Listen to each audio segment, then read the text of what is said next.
بسم اللہ الرحمن الرحیم۔ ناظرین السلام علیکم، میں ہوں آپ کا میزبان صابر شاکر، وفاقی دارالحکومت اسلام آباد سے 3-4 خبریں ہیں جو کہ آپ کے ساتھ ڈسکس کرنی ہے، آپ کو انفارم کرنا ہے، بہت ہی اہم نوعیت کی ہیں۔ جیسے جیسے وقت گزرتا جا رہا ہے مزید گواہیاں آ رہی ہیں اور پاکستان مسلم لیگ نواز کے اندر سے آوازیں اٹھنا شروع ہو گئی ہیں کہ چیف الیکشن کمشنر کو استعفیٰ دینا چاہیے، اور نہ صرف استعفیٰ دینا چاہیے بلکہ پاکستان تحریک انصاف کا مینڈیٹ جو ہے وہ بھی واپس لوٹا دینا چاہیے۔ یہ مسلم لیگ نواز کے اندر سے، مسلم لیگ نواز کے انتہائی سینئر رہنما یہ ڈسکشن اب اوپنلی کر رہے ہیں، کھلے عام کر رہے ہیں، کھلے بندوں کر رہے ہیں۔ اور شریف فیملی، ظاہر ہے مسلم لیگ نواز کی دیگر لیڈرشپ پریشان ہے کہ آخر ایسی آوازوں کو کیسے دبایا جائے۔ میں باقاعدہ طور پہ آپ کو اس بارے میں ایک ویڈیو سٹیٹمنٹ آپ کو سنواؤں گا۔ دوسری جانب ایک اور خبر کی تصدیق ہو گئی ہے، اور آپ کو معلوم ہے کہ میں نے ایک پچھلے ولاگ میں ایک ڈسکس کیا تھا جب لائیو سیشن چل رہا تھا کہ مصطفیٰ کمال صاحب نے متحدہ قومی موومنٹ کے اجلاس میں بہت ساری چیزوں کا اعتراف کر لیا ہے، اور انہوں نے واضح طور پر یہ ایڈمٹ کیا ایم کیو ایم کی ایک انٹرنل میٹنگ میں کہ ایم کیو ایم کا سارا جو مینڈیٹ ہے کراچی کا وہ جعلی ہے، اور 100% جعلی ہے، یعنی کہ 17 کی 17 سیٹیں جو ہیں وہ ایم کیو ایم کو جتوائی گئیں یا دی گئیں، جتوانا تو کیا تھا، دی گئیں۔ اور دوسری جانب ایک اور بھی اس ویڈیو میں ذکر ہے ایم کیو ایم کی انٹرنل میٹنگ کا کہ جو پاکستان مسلم لیگ نواز کا اور پیپلز پارٹی کا جو مینڈیٹ ہے، پاکستان مسلم لیگ نواز خاص طور پر پیپلز پارٹی کا، ان کا بھی مینڈیٹ جو ہے کسی کا 60% جعلی ہے اور کسی کا 50% جعلی ہے۔ یہ ڈیٹیلز جو ہیں یہ آ گئیں اور یہ ویڈیو لیک ہو گئی۔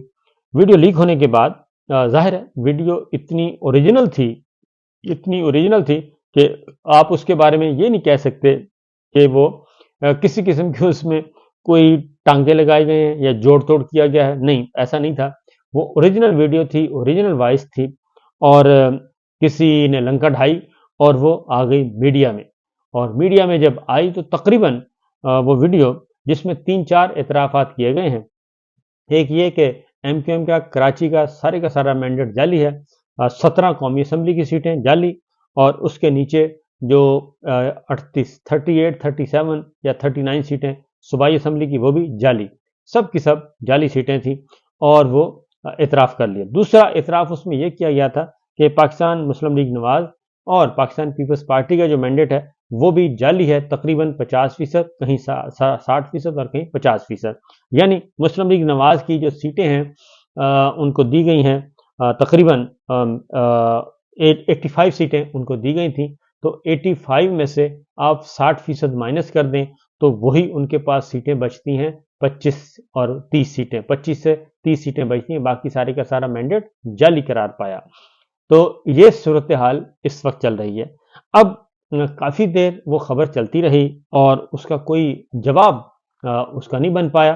تقریباً شام کے وقت، بلکہ رات کے وقت، لیٹ نائٹ پھر مصطفیٰ کمال صاحب نے ایک ویڈیو سٹیٹمنٹ جاری کیا بڑے سوچ بچار کے بعد، اور انہوں نے اس میں یہ اعتراف کر لیا کہ ہاں جناب، وہ ساری کی ساری جو آواز ہے وہ میری ہے اور ویڈیو بھی اصلی ہے، لیکن اس میں انہوں نے کیا کہا وہ میں آپ کو سنواتا ہوں کہ بڑا ہی امپورٹنٹ اور بہت ہی دلچسپ موقف اختیار کیا انہوں نے۔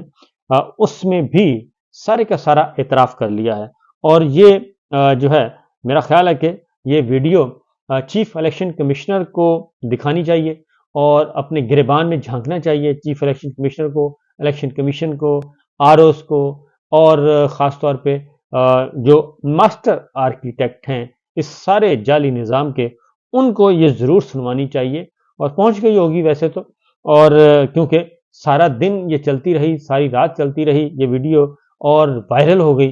وائرل ہونے کے بعد میرا خیال ہے کہ انہوں نے کہا ہوگا جو مین آرکیٹیکٹ ہیں کہ بھئی اس کی وضاحت کرو، یہ ہم سب کو آپ نے ذلیل کروا دیا، اور آپ کو اس لیے تو سیٹیں دی تھیں کہ آپ ہمیں ذلیل کروانا شروع کر دیں۔ مصطفیٰ کمال صاحب نے پھر کافی میرا خیال ہے اپنی ایکسپلینیشن دی ہے، وضاحتیں کی ہیں کہ نہیں، یہ ہم اس طرح سے نہیں بات کر رہے تھے، ہم تو اس طرح سے بات کر رہے تھے، لیکن اوپر سے حکم حاکم آیا، ڈنڈا آیا کہ جناب آپ فوری طور پہ ایک ویڈیو سٹیٹمنٹ جاری کریں اور اس سارے اثر کو زائل کریں۔ تو ذرا دیکھیے وہ کس طریقے سے زائل کر رہے ہیں، پہلے ذرا وہ سن لیں.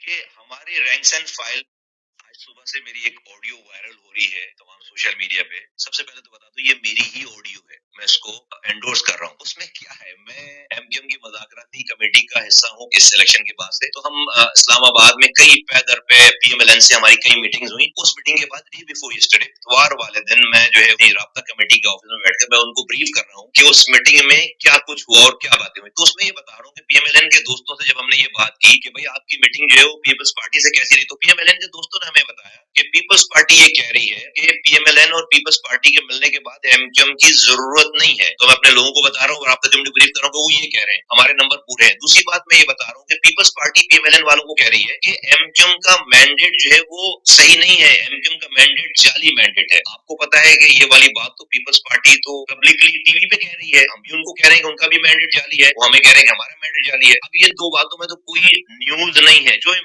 بات ہے وہ یہ ہے کہ یہ میٹنگ ہو رہی ہے رابطہ کمیٹی کے کمرے میں، یہ میٹنگ ہو رہی ہے رابطہ کمیٹی سے، اور اس رابطہ کمیٹی کے کمرے میں میری یہ وائس ریکارڈنگ کوئی کر رہا ہے. بہت دنوں سے ہمیں یہ اطلاعات تھی کہ ہمارے رینکس اینڈ فائل میں کوئی ایم کیو ایم لندن کے لوگ بیٹھے ہوئے ہیں اور وہ ان کے لیے کام کر رہے ہیں. ہمیں پتہ نہیں چل پا رہا تھا، شک تھا کچھ لوگوں پہ، لیکن ہم کنفرم نہیں ہو پا رہے تھے. اس آڈیو نے ہمیں تمام فورینزک جب ہم نے اس کا چیک کرایا، معلوم کرا، تو ہمیں ایگزیکٹ پتہ چل گیا کہ کون ہے جو رابطہ کمیٹی میں بیٹھ کر ایم کیو ایم لندن کے لیے کام کر رہا ہے. کیونکہ یہ آڈیو ریلیز جو کی ہے وہ لندن نے کی، وہ سمجھنے کو بہت بڑی چیز ان کے ہاتھ لگ گئی ہے. نارمل گفتگو ہے جو کہ ٹی وی پہ بھی وہی بات ہو رہی ہے، اس میں کوئی سیکرٹ نہیں ہے. لیکن اہم بات اس کے اندر ہے کہ رابطہ کمیٹی کے اندر کی گفتگو جو ہے وہ کوئی ریکارڈ کر کے لندن کو بھیج رہا ہے. تو لندن نے اس کو صبح سویرے جو ہے اس کو ریلیز کر دیا تھا، یہ سمجھ گئے کہ بہت ہی بڑی کوئی چیز ان کے ہاتھ میں لگ گئی ہے. لیکن ان کو یہ اندازہ نہیں جو ان کا ایک گھسپیٹھیا ہمارے درمیان بیٹھا ہوا ہے، جو ان کا ایجنٹ بیٹھا ہوا ہے، اس نے اس کی پکڑائی دے دی ہے. تو ہمیں ایگزیکٹلی پتہ چل گیا کہ ہمارے درمیان، ہمارے خلاف، اس پارٹی کے خلاف، اس قوم کے خلاف کون ہے، ہمارے خلاف کون کام کر رہا ہے. تو اس چیز کا ہمیں بہت دنوں سے انتظار تھا، کوششوں میں لگے ہوئے تھے. اس آڈیو لیک کے ذریعے ہمیں اس پرسنالٹی کا پتہ چل گیا کہ جو ہمارے خلاف کام. تو جناب آپ نے سن لیا کہ یہ سچویشن ہے اور یہ صورتحال ہے، اور مزے کی بات یہ ہے کہ انہوں نے ساری باتوں کو ایڈمٹ کر لیا ہے. اس لیے ایڈمٹ کیا ہے کہ اس ایڈمیشن کے علاوہ کوئی اور آپشن تھا ہی نہیں، کیونکہ وہ اتنی کلیئر وائس تھی اور اتنا کلیئرلی انہوں نے سارا کچھ ایڈمٹ کیا تھا، کیونکہ یہ اپنی پارٹی کو اعتماد میں لے رہے تھے. کیونکہ یہ اپنی پارٹی کو اعتماد میں لے رہے تھے مصطفیٰ کمال صاحب کہ بھئی ہمارے ساتھ بہت بڑا ہاتھ ہو گیا ہے. ایک تو مینڈیٹ جعلی ہے، پیپلز پارٹی کو بھی پتہ ہے اور مسلم لیگ نواز کو بھی پتہ ہے. وہ بھی کہتے ہیں کہ بھئی ہمارا مینڈیٹ بھی جعلی ہے اور آپ کا بھی جعلی ہے، اس لیے ہم سے زیادہ ڈیمانڈ نہ کریں. آپ گورنر سندھ بھی مانگ رہے ہیں، آپ وزارتیں بھی مانگ رہے ہیں، آپ یہ سب کچھ مانگ رہے ہیں، تو مہربانی کریں کہ بس آپ اسی نوکری پہ کام کریں اور اسی تنخواہ پہ کام کریں. تو اس لیے انہوں نے بتایا کہ بھئی کل کو مجھے نہ کہنا کہ آپ لوگ مذاکرات کر رہے تھے تو مذاکرات میں کیا لے کے آئے. تو وہ بتا رہے ہیں مصطفیٰ کمال صاحب. اب آتے ہیں مسلم لیگ نواز. سینیٹر سعدیہ عباسی ہیں، اپرائٹ ہیں، اور انہوں نے سینٹ میں ایک تقریر کی ہے، اور انہوں نے تقریر میں وہ ساری باتیں کر دیں جو کہ پاکستان تحریک انصاف کو یا پاکستان تحریک انصاف کے جو حمایتی ہیں ان کو کرنی چاہیے تھی. لیکن مسلم لیگ نواز سے آپ کو یہ ایسی کوئی تقریر یا ایسے کوئی مطالبات نظر آ جائیں، سوال ہی پیدا نہیں ہوتا. انہوں نے ڈاکٹر یاسمین راشد کی رہائی کا مطالبہ کیا ہے، عالیہ حمزہ کی رہائی کا مطالبہ کیا ہے، اور سینیٹر اعجاز چودھری اور تمام قیدی جتنے بھی خواتین اور قیدی اور دیگر سیاسی قیدی رہنما گرفتار ہیں ان سب کی رہائی کا مطالبہ کیا ہے. اور پھر شبلی فراز صاحب کے جو ہے پروڈکشن آرڈر جاری کرنے کا مطالبہ کیا ہے، اور اعجاز چودھری صاحب کے پروڈکشن آرڈر جاری کرنے کا مطالبہ کیا ہے. مزید انہوں نے کیا کیا کہا، چیف الیکشن کمشنر کے استعفے کا مطالبہ کیا ہے، اور انہوں نے کہا کہ چیف الیکشن کمشنر کو استعفیٰ دے دینا چاہیے، اور جو مینڈیٹ چوری ہوا ہے یہ مینڈیٹ واپس کر دینا چاہیے مسلم لیگ نواز کو پاکستان تحریک انصاف کے لیے. وہ اس حد تک ساری باتیں کر رہے ہیں، سنیے. تو ڈاکٹر یاسمین راشد کا کیا قصور ہے اور سنم جاوید کا کیا قصور ہے؟ اعجاز چودھری صاحب اور شبلی فراز صاحب ان ایوانوں میں ان کے پروڈکشن آرڈرز، میں آپ سے ریکویسٹ کروں گی مسٹر چیئرمین، آپ ان کے پروڈکشن آرڈرز ایشو کریں بغیر کسی خوف کے. 9 مہینے سے ہم دیکھ رہے ہیں، کس کے خوف سے ہم بیٹھے ہوئے ہیں یہاں اور خاموش بیٹھے ہوئے ہیں؟ یہ تو میری سمجھ سے بالا ہے. ان خواتین کو چھوڑا جائے جو جیلوں میں بند ہے. ایوان میں لوگوں نے کہا کہ چیف الیکشن کمشنر کو ریزائن کرنا چاہیے تھا، اور واقعی ان کو کرنا چاہیے تھا، اس لیے کہ جو الیکشن جو تھا وہ شفاف نہیں تھا۔ علی ظفر صاحب نے کہا کہ ہماری جو سیٹس ہیں خواتین کی ریزروڈ سیٹس، اصل میں تو خواتین کی ریزروڈ سیٹس اس طرح ہونی بھی نہیں چاہیے کہ اس میں جو آج ابیوز نظر آ رہا ہے وہی اصل میں اس میں ابیوز ہے۔ خواتین کو اگر الیکٹ کروانا ہے ان کے لیے اسپیشل کوٹا ہونا چاہیے کہ وہ جنرل الیکشنز کے ذریعے اسمبلیوں میں آئیں۔ دنیا بھر میں افرمیٹیو ایکشن نے کبھی کسی کو کچھ بھی نہیں دیا اور آئندہ بھی نہیں دے گا۔ میں ان کی اس بات کو انڈورس کرتی ہوں اور سپورٹ کرتی ہوں کہ جو سیٹس ان کی بنتی ہیں وہ ان کو دی جائیں۔ ہمارے ملک میں اس الیکشن کی جو کریڈیبلٹی ہے وہ دنیا بھر کے سامنے ہے۔ ہم نے جو کچھ دیکھا وہ اس حقیقت سے ہم اپنی نظریں نہیں چھپا سکتے، لیکن اس کا یہ مطلب نہیں کہ اس ابیوز کو ہم مزید آگے بڑھاتے جائیں۔ اس ایوان میں لوگوں نے کہا کہ چیف الیکشن کمشنر کو ریزائن کرنا چاہیے تھا، اور واقعی ان کو کرنا چاہیے تھا، اس لیے کہ جو الیکشن جو تھا وہ شفاف نہیں تھا۔ 2018 کا الیکشن بھی شفاف نہیں تھا۔ اس وقت زیر عتاب پاکستان مسلم لیگ نون تھی، اس دفعہ کے الیکشن میں زیر عتاب پی ٹی آئی تھی، لیکن اس کا یہ مطلب نہیں کہ اسی چیز کو اسی طرح چلنا چاہیے۔ مسٹر چیئرمین، اگر ختیجہ شاہ کی رہائی ہو سکتی ہے اور یہ عدالتی فیصلہ کرے گی کہ ان کا کیا قصور ہے جس کی وجہ سے انہوں نے 8 مہینے کی قید کاٹی، لیکن اگر وہ رہا ہو سکتی تھی ان کو کسی اسپیشل وجہ سے، تو ڈاکٹر یاسمین راشد کا کیا قصور ہے، اور سنم جاوید کا کیا قصور ہے، عائشہ کا کیا قصور ہے، اور خواتین جو بند ہیں ان کا کیا قصور ہے؟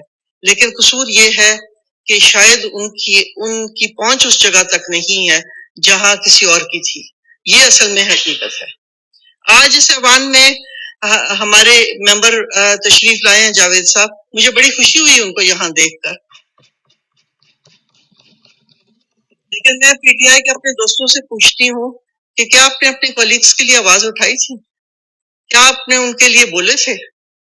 آج تو بولنا آسان ہو گیا ہے، آج وہ تشریف بھی لے آئے ہیں۔ آج اعجاز چودھری صاحب یہاں نہیں ہیں، ان کی سیٹ خالی ہے، اس لیے میں بار بار، اس وقت بھی میں نے کہا کہ ان کے پروڈکشن آرڈرز ایشو کیے جائیں، میں پھر سے کہوں گی کہ ان کے پروڈکشن آرڈرز ایشو کیے جائیں۔ اس لیے مسٹر چیئرمین کہ جب ہم نے تو بڑے فخر سے کہا کہ ہم نے قانون پاس کر دیا ہے، اور اب آئندہ کے بعد ممبرز جو ہوں گے وہ اسمبلیوں میں آئیں گے، ایوانوں میں آئیں گے، اور وہ فلی پارٹیسپیٹ کریں گے۔ 9 مہینے سے ہم دیکھ رہے ہیں، کس کے خوف سے ہم بیٹھے ہوئے ہیں یہاں اور خاموش بیٹھے ہوئے ہیں، یہ تو میری سمجھ سے بالا ہے۔ دینے والا بھی اللہ ہے اور لینے والا بھی اللہ ہے، یہ ہمارا عقیدہ ہے، لیکن خواتین کی بے توقیری جو ہے کسی مذہب میں بھی اجازت نہیں ہے۔ ہمارے مذہب نے تو خواتین کا جو مقام تھا اس کو ایلیویٹ کیا تھا، اس کو کم نہیں کیا تھا۔ اس لیے میں پھر سے یہ کہوں گی کہ ان خواتین کو چھوڑا جائے جو جیلوں میں بند ہیں۔ میں کہوں گی کہ اعجاز شاہ صاحب اور اعجاز چودھری صاحب اور شبلی فراز صاحب ان ایوانوں میں ان کے پروڈکشن آرڈرز، میں آپ سے ریکویسٹ کروں گی مسٹر چیئرمین، آپ ان کے پروڈکشن آرڈرز ایشو کریں بغیر کسی خوف کے، ان کے پروڈکشن آرڈرز ایشو کریں، اور اس ایوان کا وقار جو ہے وہ بلند ہوگا۔ اس لیے مسٹر چیئرمین، میں اپنے ممبر سے بھی یہ کہوں گی کہ اگر ہم نے سیاست کرنی ہے تو سیاست اس لیے کرتے ہیں کہ اپنے ملک کی خدمت کریں، اپنے ملک کے لیے کوئی بہتری کریں۔ مفادات کی سیاست جو ہوتی ہے وہ سیاست نہیں ہوتی، وہ تو صرف ایک بزنس اور ایک ٹریڈ ہوتا ہے کہ مجھے کچھ مل جائے اور میں اس پہ چلوں۔ سیاست وہ ہوتی ہے جو پاکستان کے عوام کے لیے، جو پاکستان میں فنڈامنٹل رائٹس کے فروغ کے لیے، وہی سیاست ہوتی ہے۔ تو اس لیے ایک دوسرے کو گالی گلوچ کرنا، ایک دوسرے کو برا بھلا کہنا، ایک دوسرے پہ آوازیں کسنے سے سیاست کو فروغ نہیں ملے گا۔ تو یہ تھی سینیٹر سعدیہ عباسی، پاکستان مسلم لیگ نواز۔ آپ نے سن لیا، تو یہ آوازیں اٹھنا شروع ہو گئی ہیں۔ مسلم لیگ نواز کے لوگ خود کہہ رہے ہیں کہ چیف الیکشن کمیشنر کو استعفیٰ دینا چاہیے، مینڈیٹ جعلی جو ہے اس کا حل ہونا چاہیے، اور ساتھ ہی ساتھ مخصوص نشستیں جو بنتی ہیں پاکستان تحریک انصاف کی ان کو دینی چاہیے۔ تو یہ 2 آپ کو میں نے بتا دی ہیں، گواہیاں آئی ہیں، بڑی گواہیاں، تو فیصلہ آپ خود کیجیے، اور خاص طور پہ میں ان لوگوں کو کہوں گا جنہوں نے یہ سارا مینڈیٹ چوری کیا ہے۔ اجازت دیجیے، اللہ